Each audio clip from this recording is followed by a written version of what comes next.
Olá, minhas lindezas, tudo bem com vocês? A professora Cris continua na floresta para descobrir sobre mais bichinhos que vivem aqui e vou falar com vocês, tá bom? Vem comigo! Que bichinho será que a professora Cris vai encontrar aqui hoje, hein? Vamos lá!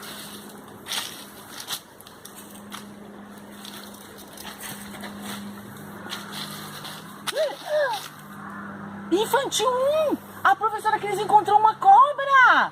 Será que ela é legal? Oi, cobrinha! Tudo bem com você? Ela está dizendo que eu posso pegar ela no colo.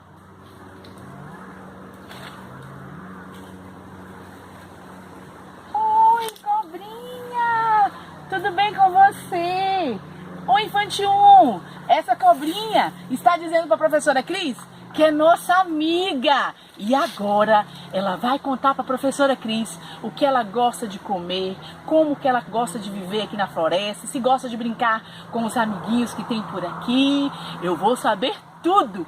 Vou conversar com ela e nas nossas próximas aulinhas a professora Cris vai contar tudo para vocês, tá bom? Dá tchau pro Infantil 1, cobrinha. Tchau, tchau, Infantil 1. Tchau, tchau, direto da floresta. Tchau, tchau.